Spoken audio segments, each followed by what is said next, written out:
Hello, and welcome to the Wednesday live stream that will improve your English. And today we're on the beach because it's summer here in the Northern Hemisphere. Mhm. If this is your first time watching, my name's Craig. I'm from the website mansioningles.com, where you can study English for free. And there's lots of courses for you over there with extra material as well. And if you like listening to improve your English, we also have a podcast that comes out every week on Sunday, and you can listen to that at inglespodcast.com or wherever you listen to your podcasts. And joining me this week, I'm delighted to welcome my good friend over there, Lynne, who's in the same city but not on the beach. Well, I'm on the beach in your live stream. I am on the beach. Virtually on the beach. Yeah. But I'm not as close to the beach as you are. That's true. Hi. So if you haven't joined us before, my name's Lynne, and putitlikethis.com is my website. I'm an online teacher and I specialize in tailor-made courses for people. So if you have a specific purpose and you're interested in having a course designed just for you, then that's the place to go. If you go to putitlikethis.com, then you can find details and some examples of the different types of courses that I offer. And then if you're interested in getting in touch, just contact me over the contact page and tell me what your needs are, and then I'll tell you if I can help you or not. Mm-hmm. Fantastic. So if you're joining us live, make sure you put your name in the chat, say hi, tell us where you're from. And just one thing I want to mention before we introduce today's topic, and that is that in July, I am starting more conversation courses. So if you're interested in improving your fluency, if you get a bit nervous and anxious when you speak, and you'd like to join me and a small group of motivated students to have conversation classes, send me an email and I'll put my email in the chat for you. Send me an email if you're interested and I will send you information. So, what are we talking about today? Well, today we're going to do the part 2 of a live stream that we did, I think, back in May. Wasn't it? It was a It was while the end ago. of May. It was a while ago. Before the exams, yeah. Yeah, because I've been a little bit busy, so I've disappeared, haven't I, off the landscape for a while. Anyway, I'm back now. The exams are gradually coming to an end. And we did an episode at the end of May about the vocabulary the vocabulary that describes our emotions and feelings. And we were looking especially at the way a single emotion, how the words change when it's a noun, when it's an adjective, when it's an adverb, and how we keep switching which word we use when we are talking about our emotions and feelings. It is an area of vocabulary that when you start to speak English a lot, you really need to be quite adept at changing the words in the anecdotes, because you have to keep changing from adjectives to adverbs and things like that. So we're going to do part 2 because we didn't get that far. We didn't get completely through, did we? I think we did like 6 or 7 words. That's all. And if you did miss part 1, you can see that on your YouTube channel. Is that right, Lynne? That's right. Yes, I've got a YouTube channel. Put channel. It Like This. And you can catch up and see all the recorded videos that we've done. And also on your channel too, I think, isn't it, Craig? You have it on your Mansion Ingles website, also the Facebook website. On the Mansion Ingles website, you'll find it, and on the Mansion Ingles YouTube channel. Probably better on the website, where you'll get all the show notes and the exercises too. Yeah. And people are joining us live. Hello, Hema's here. Hello, everyone. Oh, hi, Nelly. Hema. Hi. Nelly's here from Spain. Maria Clara from Colombia. Hello. Hello, and Concha. Maria. And Concha, that's great. Hi, Concha. I spoke to her yesterday. and Amparo, yeah. Hi, Amparo from Valencia too. So maybe she's on the beach. Are you on the beach, Amparo, or are you watching us at home? And Emilio, I can hear you. You just made it. Yeah, fantastic. Okay. You are running to join us. That's what we want. Enthusiasm and motivation. Great. Fantastic. And Evelyn and Alvarado. Oh, okay. So we've got quite a few today. Yeah. Yeah, we changed the time, but that's because we've both been very busy. So thank you for noticing that and for being with us live, because we do want you to participate and Mm-hmm. contribute and write in the chat this week, because we've got lots of exercises for you as we introduce these words and these adjectives on emotions and feelings. So let's start with an introduction to it with the verb to interest. So we can have two adjectives from interest. We can have the passive interested or the active interesting. For example, if you think this live stream is interesting, you are interested by the live stream. So Mm-hmm. notice that one is more active, one is more passive. And the active one is the ing form, which is like the present continuous or the past continuous, which is the action, isn't it, in process. So the ing is what is causing the emotion, what is generating the emotion. And the ed form is the way you feel when something like Exactly. that is happening. So if you think this live stream is interesting, hopefully you are interested in what Lynne and Craig have to say. Let's hope so. Let's We hope hope so at so. least. We do. So bearing that in mind, considering that, thinking about that, let's go to our first verb, which is to confuse. Mm-hmm. To confuse, which is not something you want to be. You don't want to be confused. So there we Uh-huh. have the passive adjective. If you are confused, something is confusing you, and we hope it's not what we're presenting here on the live Today. stream. Okay, and then we have the adverb, which is confusingly. So sometimes, I think both of us, Craig, sometimes we explain things rather confusingly. It's not our intention, but sometimes we do. So if you need to describe the way you're doing something, you would use the adverb confusingly. And then, of course, from the verb confuse, we have the noun, which is confusion. Confusion. So two adjectives, one adverb, and one noun, confusion. And Right. we don't want to confuse you. The capital ION there is so you notice the ending on the noun as confusion. It's not the stressed syllable. There are three Oh, yeah. syllables in confusion, and it's the middle syllable that's stressed. So we say confusion, confusion. Well, don't say confusion. Don't No, say that. don't say it like that. That's But you very do confusing. stress that's confusing. You stress the middle The syllable, middle one, confusion. confusion. And also Confusion. notice that adverbs very often, but not always, end in ly, confusingly, and they describe the verb, the way you do stuff. So, what do you find the most about English?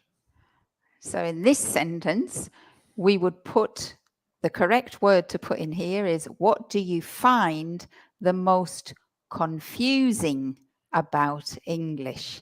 Now, can you answer that for us? Craig and I will answer it for each other. And while we are talking, maybe you can write in the chat what you find the most confusing about English. But when So, you write your opinion, make sure you use the word confusing in your sentence. The or most confusing confused, or confused, or right? confusion. Try to Practice use it. one of the words to practice in the correct form. Okay. See if let's while you're thinking and writing your answers, I'll ask you, Craig. Now, of course, we're native speakers, but sometimes English is still confusing, isn't it? It So, is. what do you find the most confusing about the English language?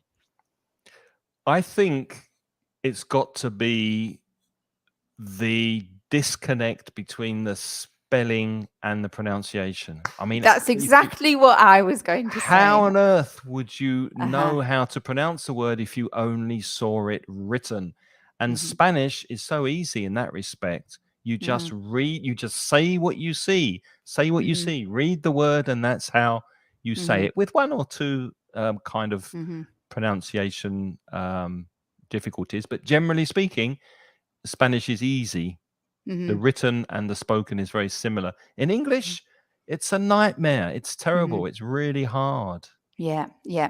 And You agree, yeah? oh, absolutely. That's the thing I would say as well. And that, of course, we have things that exist in English. We have words that have the same pronunciation and they have different spellings. Like, for example, herd and herd. You can talk about a herd of cows, which means a group of cows, or you can talk about I heard. Of course, they have different spellings. The herd of cows is H-E-R-D, and the I heard you singing the other day. Heard is H-E-A-R-D. So, of course, we have those ones that have the same pronunciation but different spellings. And then we have words that have the same spelling but have different pronunciations and different meanings. For Row and example, row. row, row and row, R-O-W. So row is in the cinema, you sit in separate rows. Or so it's a lines. verb, to row your boat. It's also a verb, to row your boat. So it's different, completely different meanings. And then a row is another word for an argument. So when you row, and it's also a verb, of course, to row with someone. So it's awful, isn't it? It is awful. Hema, Hema says, for me, it's everything. Now, Hema, you cheated. You're supposed to say the most confusing is everything. Alvarado tells us the most confusing thing is intonation. I-N, yeah, intonation. Intonation. Yeah, because generally speaking, Spanish speakers and Portuguese speakers, they have, is it stress timed or syllable timed? I can never remember. Syllable time. They have syllable Thank you. timed language. And we have stress timed language. So that and can be it's- problematic. Yeah. And What else do we have? Nelly says listening. Well, listening usually actually is related to intonation, because the problem with English is that when we speak it, the pronunciation changes depending on where the word is in the sentence. And we do a lot of word linking. We link sounds together between words. So usually problems with listening are very closely related to problems with intonation and pronunciation, or how much you understand and can hear the fact that sounds change. Exactly. Yeah. Nadia says that to put the correct accent. Do you mean knowing which accent to speak in, Nadia? If you want to speak like a British person? No, I suspect that Nadia means maybe where to put the stress. You know, the syllable that you have to stress in the word. Like, do you say confusion, or do you say confusion?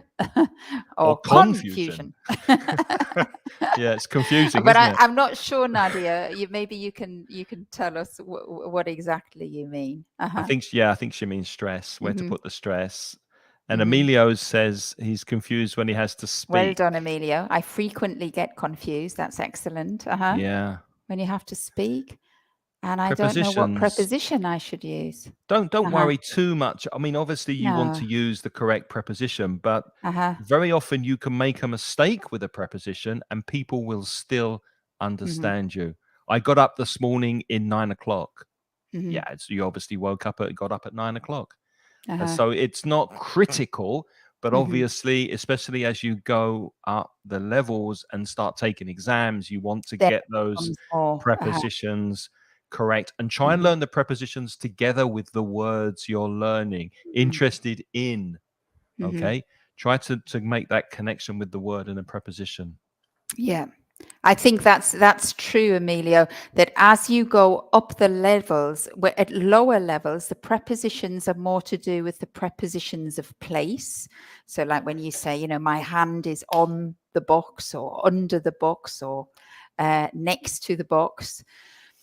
But when you get to higher levels, B2, C1, C2, the problem with prepositions is the dependent prepositions, as Craig said, between verbs. There are certain verbs that are followed by a preposition, like interested in, dependent on. There are, well, that's an adjective with a preposition. So there are certain verbs which are connected with a preposition, certain adjectives which are connected with a preposition. And I think probably at lower levels, you don't notice those. You're so focused on understanding the adjective, dependent or responsible or whatever, that you ignore the preposition. But as you get to higher levels, you have to know both.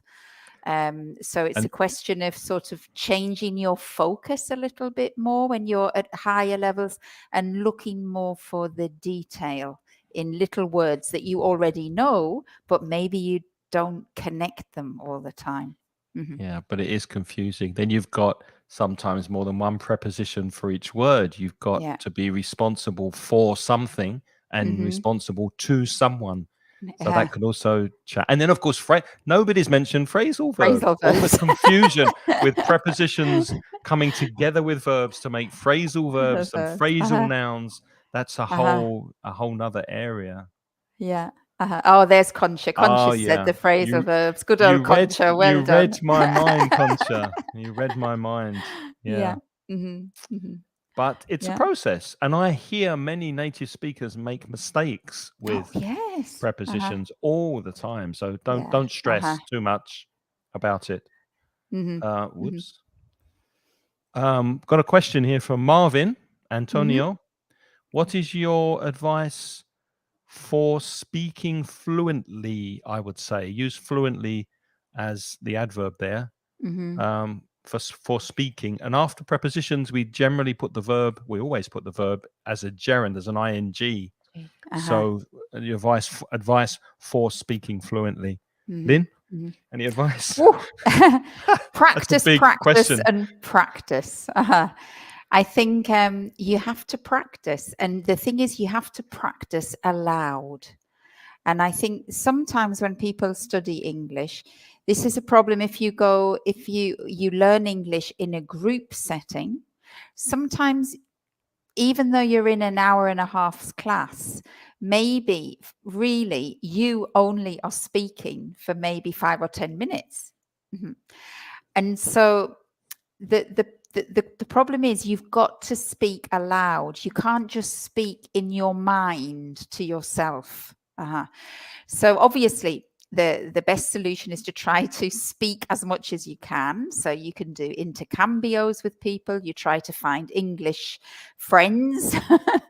You can pay for one-to-one lessons if you can afford to. But there is another opportunity too. And that is, now we've all got the smartphones, and you can actually record yourself. So you can talk to yourself. And one thing that improves with fluently is repeating the same story more than once. So here's a little thing you can do. Think of a little anecdote, something that happened to you yesterday, right? Go in your room and record yourself explaining. Imagine you've got a person sitting in front of you and you're telling them what happened to you yesterday. And then listen to it again. Listen to your hesitation. And then think, okay, I'm going to do it again. Record yourself again. Now you know the story. You thought already of some of the vocabulary and you repeat it. If you listen the second time, you'll find it's already a little bit better. And then do it a third time, because it's like everything. Practice makes perfect, doesn't it, Craig?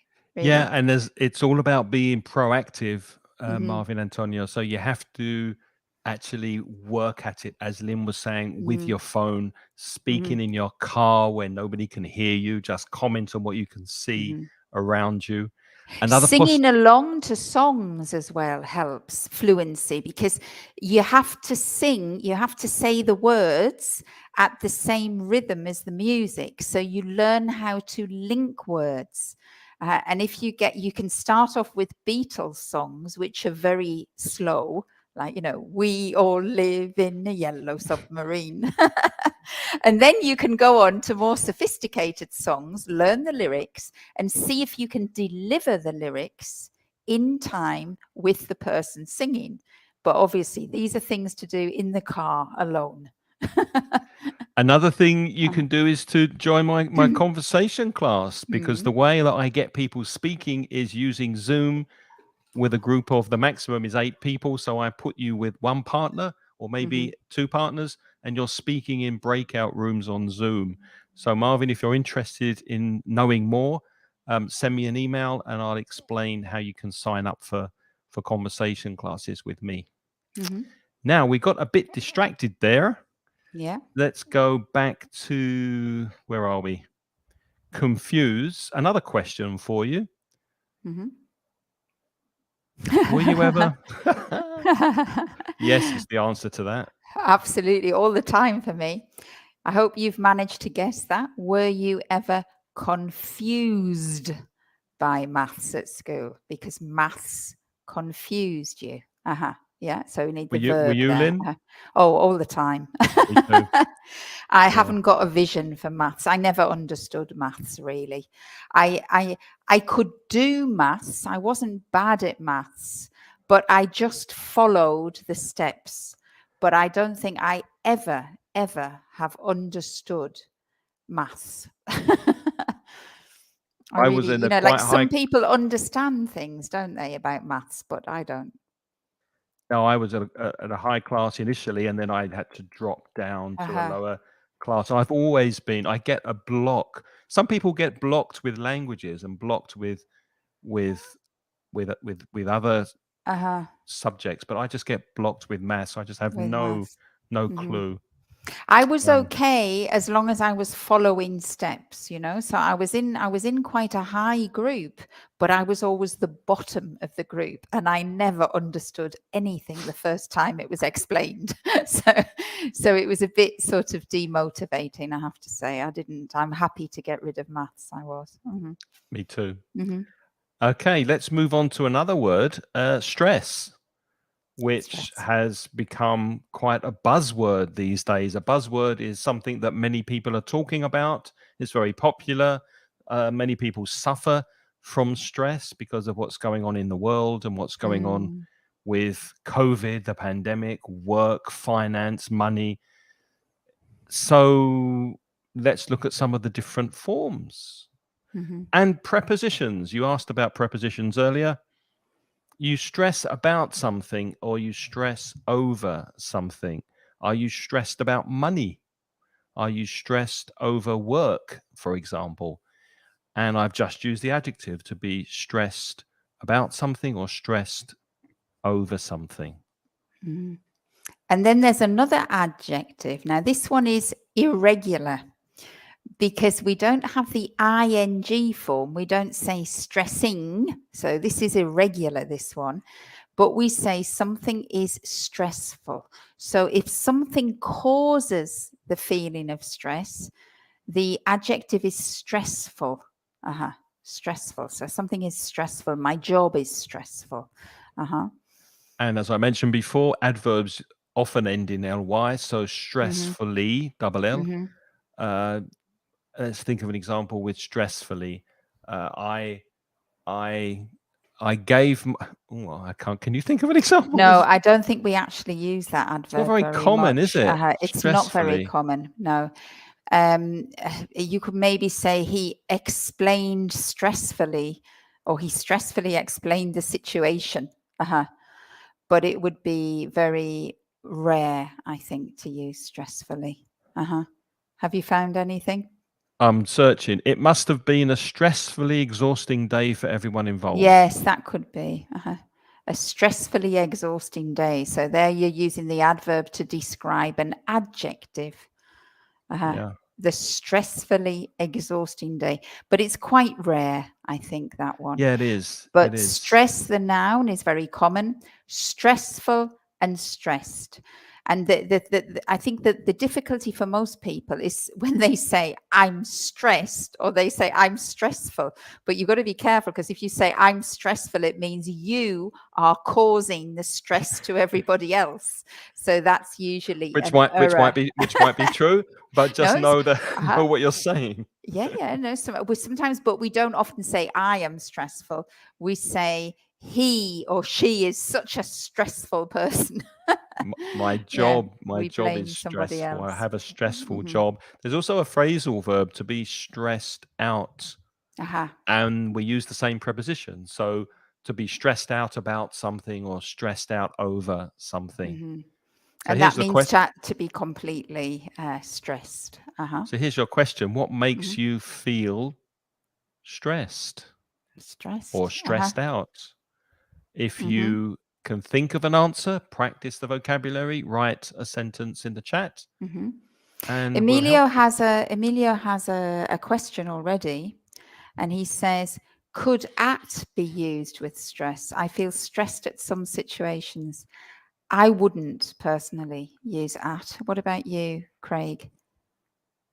It's not common, is it? No, No, I no. think I'd say I feel stressed about or I feel stressed in some situations. That could be possible. I feel stressed over some situations, or I feel stressed in your sentence, Emilio, when I feel stressed, yeah, in some situations that are unpredictable. No preparation is possible. Uh-huh. Yeah, I've just Googled it. What you can do is, if you're curious about these dependent prepositions and if they're possible or not, what I often do is I'll put a Google search with the two words in inverted commas. Mm-hmm. And then if you get like lots and lots and lots of results, then it's quite common in written English, not spoken. Mm-hmm. Because as far as I know, Google is only scraping and searching for written text. I don't So, think so anymore, to be uh, frank with you, because I've heard that they're actually doing transcriptions now. But oh, I think really? a more reliable place to look rather than Google is go to the Cambridge Online Dictionary and put stressed at, and it will tell you if it exists, and if they usually give you an example, and that's a little bit more reliable than the Google search, because the Google search could pick up examples of people using the language incorrectly. Hmm. I've just done that, Lynn, and you're Hmm. right. It doesn't give stressed at At as a it won't give result it, on no. cambridge.com. Hmm. But it will probably give you a result for stressed over or stressed Stressed about. stressed out, we get quite a Stressed lot. out. Uh-huh. So it gives you, and the thing is, if you use a reliable dictionary like Cambridge, the Cambridge Learners Dictionary, or Longman or Collins, they usually will give you the most frequent use at the top of the list. And as you go down the list, it shows like rarer uses of the words. And it will always give you examples. So that's the best place to look there. One thing I Mhm. noticed on Cambridge is the pronoun separating the phrasal verb. It stresses me out. Out. Uh-huh. Yeah, it really stresses me out. Traffic really stresses me out. Hmm. Yeah. And then Clara's got a question. By the way, Emilio, I absolutely agreed with what you said. That's exactly what I've written down here. In answer to that question, I feel stressed in situations that are unpredictable. Yeah, me too. Yeah, of Yeah, course. yeah, me too. When we're not prepared. Okay, what does Maria say? Can Can about about always be be used, or used? any exceptions we can only use over? Oh, Hmm. stressed about. I'm stressed about my job. I'm stressed over my job. I think they're very, very similar. I think they are. I couldn't imagine. Interchangeable, I would say, in most Hmm. cases. There might be exceptions, but I think you're pretty safe with those two. With those two, Yeah. yeah, I I'm agree. I'm stressed. See, I wouldn't say I'm stressed over flying or I'm stressed about flying. I would say flying stresses me out. Hmm. We Flying often use the stresses me. phrasal verb. Uh-huh. Yeah. Hmm. Okay. So, any other comments? No, let's move on. Okay. So next question. Um, That was what makes you feel stressed. Uh-huh. ah, What kind of situations are the most? So this would stressful for be you? a noun, wouldn't it? Uh-huh. No, No, sorry, the it's an adjective. adjective, but The it's adjective. the previous question was the previous question used stressed, and this one is what kind of situations are the most, so this is causing, this is the active adjective, what kind of situations are the most stressful for you? Hmm. Hmm. What can you answer that one, Craig? Well, you've And just by said everybody unpredictable. answer. Yeah, everybody Uh-huh. That write what's right. personal for you. What's personal for you? Yeah. Hmm. Always when you're practicing vocabulary, if you can personalize it and give examples from your life, Hmm. it will there's more chance you'll remember it. It will stick Yeah. in your mind. So for me, um what's situations the most stressful for me? I think I would agree. I think when I'm running short of time, when I'm very busy, when like today I was stressed out because I had a lesson and then I had to come on to do this live stream and I had lots of things before that really got me anxious about how much time I had today to do everything. Hmm. So I think it's meeting deadlines when I have Hmm. a date or a time to do things by. I find that very stressful. Yeah. Uh-huh. Like having lots of things pending, lots of things that are waiting to be done, and you A think, big "Oh, long will I ever?" to-do list. Mhm. Yeah. And And then you have no to look in the future. and then you have to prioritize your to-do list, what's most important, but then you have Mhm. like 5 or 6 things that are really Mhm. important. You're like, I'm stressed. Mhm. Yeah. I think for me, things that are stressful are often, of course, things that are unfamiliar and that have the potential to be unpredictable.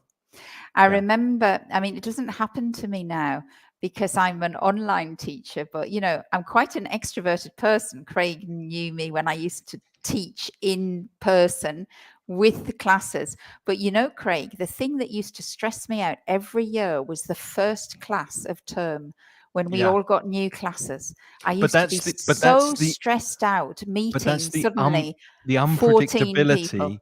It's Hmm. not because it's always they're lovely, lovely people, but it's the Yeah. Uh-huh. unpredictability of not knowing what the students are going to be like, I Hmm. think. That's what used to stress me out. The first Yeah. class was quite easy from a teaching perspective, but Yes, you of just course. didn't know who you were going to get in the class. Yeah. That's true. And whether they would like you. You always go in and you're at the Yes. front and you please like me. Yeah, and that's why I don't teach children because I think in the first class you're not supposed to be liked when you teach No. children. You're supposed to be strict. Concha says she stresses out when she's traveling. Yeah, transfer, Ah, okay. especially when the first flight is delayed and you have Mhm. a connecting flight. Mhm. That's really stressful, but that's something that's out of your control. It's like Mhm. being in traffic and arriving late. You can leave early, but if there's a lot of traffic or your car gets a puncture or there's an accident and a traffic jam, you have no control over that situation. As Mhm. stressful as it is, you have to accept it and calm down because you can't change what's happening. Mhm. Mhm. Not at all. Yeah, Ah, Maria, the most stressful when you have to speak in public. That happens to a lot of people. Uh-huh. yeah. I'm okay. I think as a teacher, you kind of learn how to speak in public. But I agree. I don't like speaking in public if I'm not prepared, I have to Mm. say. Hmm. Or if I And don't know the subject very well. yeah. And you know what I also find quite difficult is when I have to speak like in family situations, like say the rest of your family is celebrating something for you, like it could be your birthday and they've given, and you have to kind of stand up and say thank you, Hmm. and I never know what to say except thank you. I'm always so moved, but I'm not very eloquent at expressing um the deep feelings that move me. I can't do that in public. I can talk about everything else, but like really talking about personal feelings in front of a group of people, I find quite stressful. Uh-huh. I find it stressful speaking off the cuff. Now, you said about being Yes. Uh-huh. prepared, so I put that Yeah. expression in the chat if you don't know it. If you speak off the cuff, this is if you have a shirt, your cuff is here. I don't know the connection. Maybe you've written the speech off the cuff. I don't know. I don't know. But Uh-huh.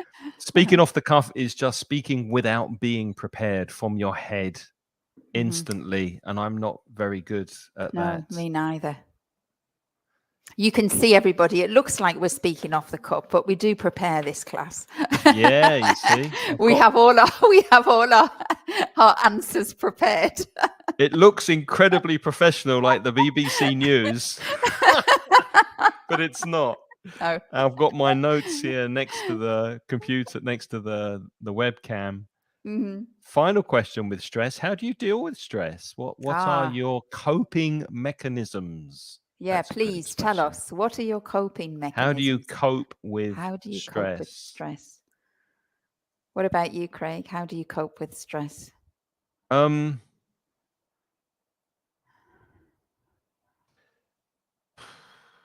How do I cope with stress? If I'm speaking in front of people and I'm anxious and nervous before, I go into the toilet, into the men's room, and jump up and down and do Do you? yeah, to get the Really? energy going, and do deep Ah. breathing exercises. Go Uh-huh. try and control your breathing, because if you get very stressed and very nervous, sometimes it's not easy to breathe. So Mm-hmm. I practice deep breathing. Mm-hmm. And I used to meditate, but I've lost the habit of meditation. How do Mm-hmm. you cope with stress? I don't know whether I can say it. Couple of vodkas. No, a gin and tonic. That's what Gin and I was gonna tonic. say. I Yeah, used that to when I was helps. younger. I don't smoke anymore, and I've never been. Even when I was younger, I never smoked regularly, and I was never a heavy smoker. But when I was very stressed, I did used to think I needed a cigarette, and the cigarette used to calm me down. So when I was very stressed, I always had a packet of cigarettes in the drawer, and I would go for a cigarette.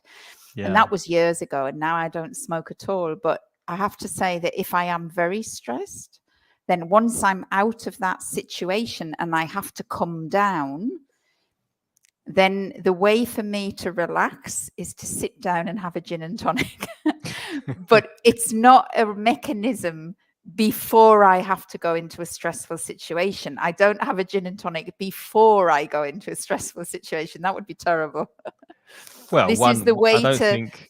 this is the way to sort of calm down afterwards, to like sort Yeah, of to calm yourself, to stop you being nervous. But it's not before. I don't know what I do with stress before. I think the best way to deal with stress is just go into it. Once you're doing the thing, then you function, or I do anyway. Once I'm in the middle of it, I manage. But then it's afterwards that I feel the stress afterwards, I think. Mm-hmm. yeah. Emilio says, I try not to take myself too seriously. Mm-hmm. Too seriously. I've Adverb learned there, adverb, Emilio. Uh-huh. because it's how you take yourself. So it's describing the verb phrase. I've learned Mm-hmm. that it makes me less exposed to stress. Mm-hmm. Yeah. I think that's a good strategy. Humor Uh-huh. actually is a good strategy. It is Mm-hmm. to make a joke, to laugh. Mm-hmm. Also thinking that everything can be sorted out Mm. and solved. The only thing is to get there alive, so to speak. Speak. Yeah. Nice phrasal verbs, Emilio, too. Sorted out. Uh-huh. Yeah. Take myself seriously. Mm-hmm. I like that. Nice. Uh-huh. And also very true. I think not many things in life are really important in the long run. Mm-hmm. If you think about that, Yeah.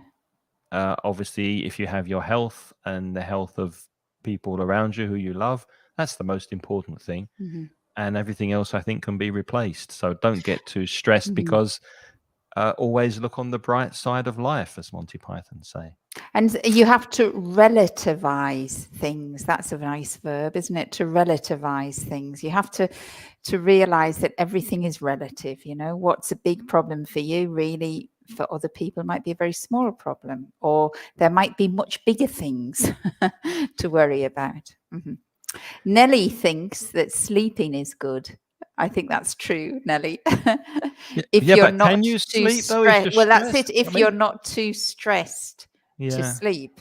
But of course, if you do get good night's sleep, usually you can control stress better, I think.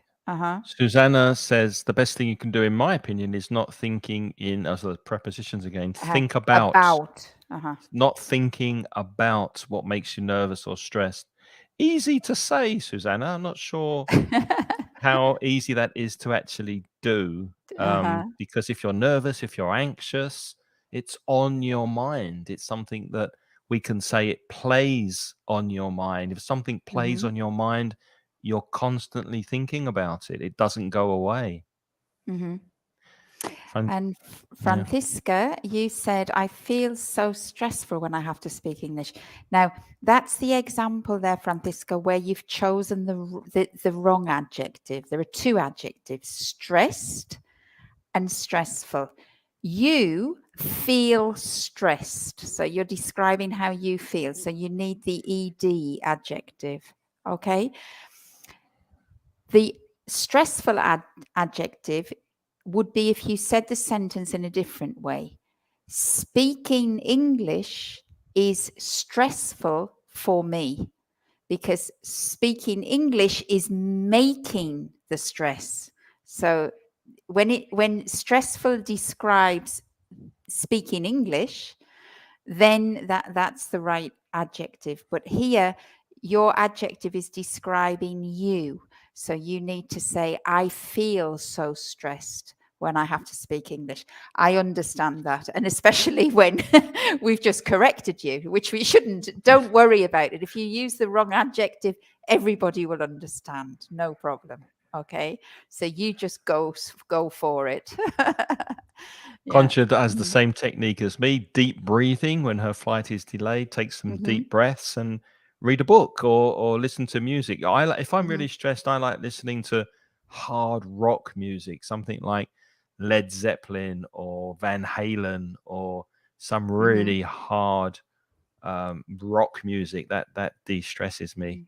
You Gets know rid of what some. I do? I've realized what I often do with that flight situation that Concha's described, because that happens to me quite a lot because with my family being in New Zealand, I do these flights where it happens a lot. And you know what I do? And I used to say this to the kids. I used to say, oh, it's an adventure. So I tell myself that I'm like Indiana Jones and I'm doing something adventurous. And the best thing is that you don't have to pay for that. I usually pay to do adventure sports. But when you're in a stressful situation, you're having an adventure for free. So that's good, isn't it? But what Lynne has just done, and I'm writing this in the chat, is she has put a positive spin on something. There you are. Put a positive spin on something means to turn it around. It's like saying, oh, I have to move my flat and take all these heavy boxes to the van or to the car and then unload the car and take these boxes up 4 flights of stairs. But it's cheaper than paying for a gym membership. You're getting free exercise by lifting these boxes. So Exactly. it's putting a positive spin on a everything. stressful or negative situation. That's right. Do we have time for one more, do you think? Go on. What are we doing You for see, we time? like talking about stress, don't we? We've been Yeah. talking about stress for a long time. Let's talk about the next one is more positive, isn't it? Yes. Inspire. So we've This is a got the positive verb one. to inspire Mm-hmm. and our different forms. Excuse me. The adjective inspired. Remember, that's the passive one. You're inspired by something or by someone. Who are you inspired by? Who inspires you? And something is inspiring or a person is inspiring. That's the active. And then the adjective inspirational. That's difficult, isn't it? Inspiration. 5 syllables. Which one is stressed? Inspirational. The middle syllable is the strongest. Inspirational. Mm-hmm. An inspirational hymn, an inspirational film, a book, act. So what's the difference between inspirational and inspiring? I'm asking myself. I'll have a look because Yeah, while I'm a you're bit stuck you there. Yeah. you check that because Mm-hmm. I'm not sure either, and I'll continue. Mm-hmm. So remember our LYs on the adverbs describing Mm-hmm. verbs or verb phrases. Inspirationally. Wow, Mm-hmm. inspirationally. That's 6 syllables. Say it with me. Inspirationally. Inspirationally. And the noun inspiration. But the stress is not on the final syllable, inspiration, on the third syllable, inspiration. It fills me with inspiration. Doing these live streams fills me with inspiration to teach English. Okay. All right. So I've got the difference between inspirational and inspiring. Okay. And inspiring means that you are inspired by something or a person or an object, something that fills you with inspiration. Inspiration. But inspirational is when something has the intention to inspire. So if something has been done deliberately with the intention. So for example, you can say he is an inspirational speaker. So on TED Talks or something, yeah? I'm going to go to an inspirational talk. And the talk or the speaker has the deliberate intention to inspire you. So it's not by chance. So the hymn, like for example, the hymn is the song in church, isn't it? Mm-hmm. Or a spiritual act or something. The intention behind that is to fill people with inspiration. No? That makes sense. So, for example, Tony Robbins is an inspirational speaker. Mm-hmm. Yeah, that makes sense. Yeah. And but inspiring is something that just happens, but the intention of the person. So let me give you an example. So for example, I always thought that Nelson Mandela was an inspiring figure in history. He's an inspiring figure. But Nelson Mandela, that was not his intention. That was a byproduct. He did lots of things. The things that he did were inspiring. Yeah. But for example, but Tony Robbins is an inspirational speaker. That is his job. He his has job is to inspire conferences, people. writes books, and creates videos to inspire. That's his purpose in life. Yeah. Yeah.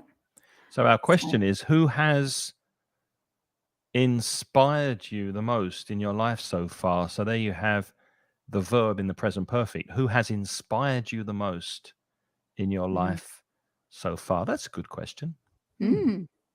What do you think, Lynn, while we're waiting for people to write their answers in the chat? Remember to be proactive. We want you to practice these expressions. I've got 3 people. Wow. I've got 3 people. Can I have 3 people? Of course you can. That's very inspiring. inspiring. My mother, my father, definitely both inspired me a lot. And the older I get, the more I realized how much they still inspire me, even though my father is no longer with us. But he's still things when I think of how he spoke to me and what he did for me, they both inspired me. And the third person is my husband. My husband inspires me. He's such a good person. Does he inspire you to run I want marathons? to be like him. No. He's not that. No, it's not that inspiring. No. My husband runs marathons, but I don't know. I wish I could, but Nelly agrees with you. her husband is also very inspirational.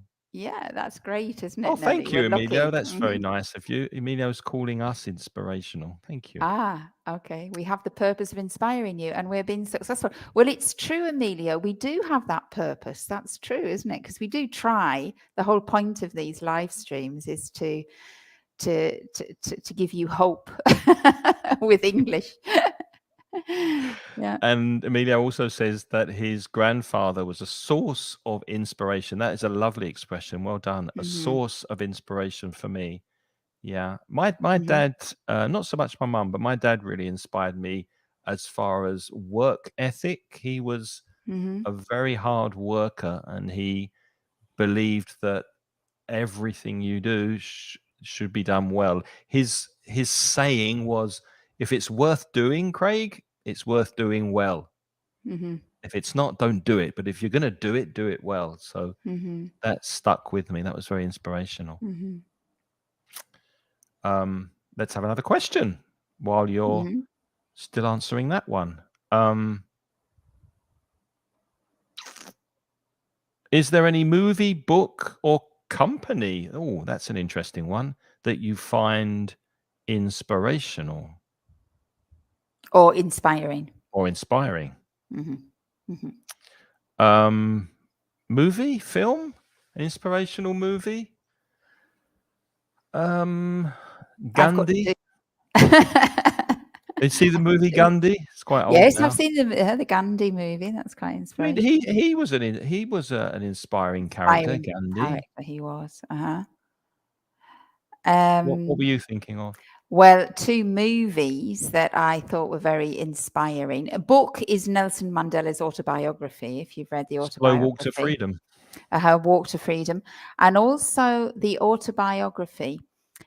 Well, it's not written by the guy, it's a biography written by a woman about the guy, Louis Zamperini. And Who's he? Louis Zamperini was an American. He was an athlete, and then he was in the Second World War. He was I think he was a navigator or a bomber on a plane, and his plane came down in the Pacific, and he survived the Pacific, and then he was taken into Japanese prisoner of war. There was a movie made about the book called Unbroken. It was directed by Angelina Jolie. Oh wow, I haven't But seen it. the book is fascinating and inspiring, really. Hmm. You cannot believe the desire of, or the the way human beings can be so resilient. I think that's was the very inspiring thing about it, and that's the same with A Walk to Freedom. And there's a movie about. It's not based on the Walk to Freedom, but it is based on Nelson Mandela. Invictus. Have you seen that movie, Invictus? Yes, the rugby Uh-huh. team.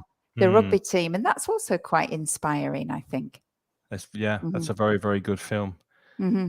In a similar vein, I can say, in a similar way, and I can't remember the name of the guy, but there was a guy who had an accident and broke his neck, and he was paralyzed from the neck down, Hmm. and he loved sailing before he had the accident. He had the accident when he was 18 or 19, and Hmm. then he decided to, by himself, single-handedly, without no help, sail around the UK.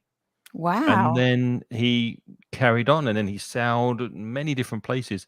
And those stories of people who have the courage and the Hmm. drive and the motivation to overcome Mm. physical difficulties in life and Hmm. do incredible things, that always inspires me. Like, Yes, how, it does me too. where do Hmm. they find the strength of Hmm. character to do those kind of Hmm. things? It's so easy to just not get out of bed and feel sorry for yourself, and they do Hmm. the opposite, and that's Hmm. wonderful.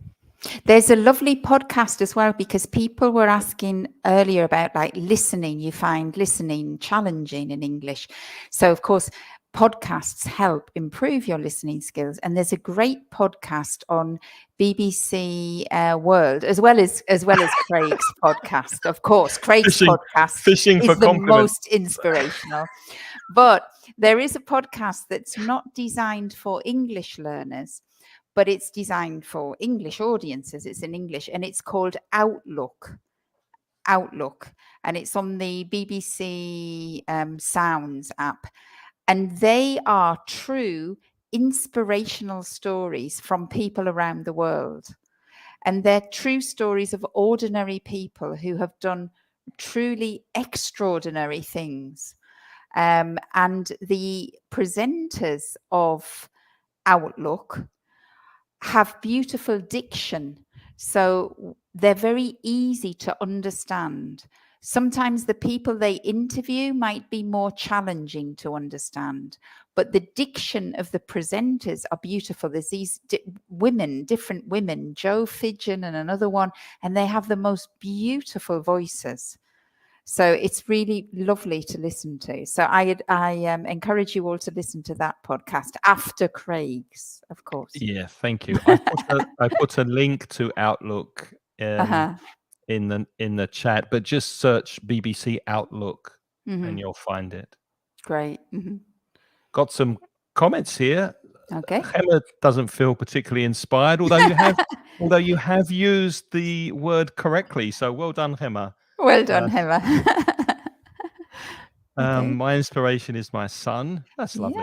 Yeah, that is nice. Very nice. Yeah, Hema's seen Invictus. I've seen it 2 or 3 times. I really like rugby as well. So for me, it's perfect. The thing that inspires me is the leadership qualities and the humility. I think they're the things that I find inspiring about Mandela from his book and from that movie. I mean, I don't know him, but obviously I didn't meet him personally. No, but but from what his reputation as a leader, I think is truly inspiring. But more than as a leader, it's his humility. Yeah, we don't very often see that in politics these days, do we? No, But another one is obviously Martin Luther King. Very inspirational leader and figure, the Dalai Lama as well. But they are very few and far between. Unfortunately, we don't see many of those these days. Yeah, okay. They're really interesting, yeah. Well, I think we're out of time, so we hope we have left you with some inspiration today and that you will go away and study and keep up with your English. And have we decided what we're doing in July? Have we got any news for people who are regular viewers? Well, that was dependent on you. I thought I said I can on the Wednesday, but you haven't confirmed to me whether we're going to keep it at this time, because you have a problem on Wednesdays a bit earlier. So we're thinking of, we had thought about having it on Fridays, but that seems to be too tricky because we have different commitments. So we are thinking of keeping it at this time for July at 8:45 to 9:45. Is that right, Craig? Or can you take it back to the normal time from 8 till 9? I can't do it earlier than this, unfortunately, on a Wednesday. But by looking at, there's like over 20 people watching, it seems to be a popular time. So for you out there who are getting, hopefully getting something from these live streams, if you can, Lynn, I think we'll keep it to... We'll keep it at 8:45 for the month of July, okay? For the month of July, and we'll probably take a break in August, I think. Yeah. Yeah. Okay, well, thank you for keeping us company. Thank you if you're watching the replay.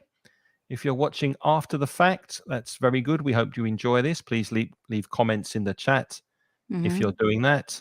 And, well, we'll say goodbye. Again, I'm Craig from mansioningles.com, where you can study English for free. And our newsletter is back. So I apologize for not getting... We haven't got the newsletter out to you for a while, but if you sign up, you will now get it. And you can also get the podcast at inglespodcast.com. And don't forget that I'm also opening in July a conversation class, conversation group, conversation course for speaking. So send me an email if you're interested, and I will send you all the details. Okay. And I only have one website, like Craig with his 3, but mine is putitlikethis.com. So if anybody's interested in tailor-made individual courses, then I'm the person to come to for that. And if you go on putitlikethis.com, there's some examples of the types of courses I offer for different people, because the name of my company is Put It Like This, because I try to help you find your own voice in English to express the things that you want to express, rather than the things that the books want you to express necessarily. Okay, so that's the purpose of or that's the essence of what I try to do. I try to help you find the English that you need for your particular situation. Okay. Yeah. Okay, so thank you for watching. Have a Mm-hmm. great week. We'll be back next Wednesday at 8:45. No, Mm-hmm. 2 weeks or next For week. me, 2 weeks. 2 I weeks. don't know about you. I'll Right. be back. Yeah, I'll be back next week at the same time, Mhm. 8:45. Yeah. If you've never joined before, I only come every 2 weeks. Yeah. Okay. Have a Okay. good week, and All we'll say right then. goodbye. Yeah, Take care. goodbye everyone. Thank you very much for your participation. Bye-bye.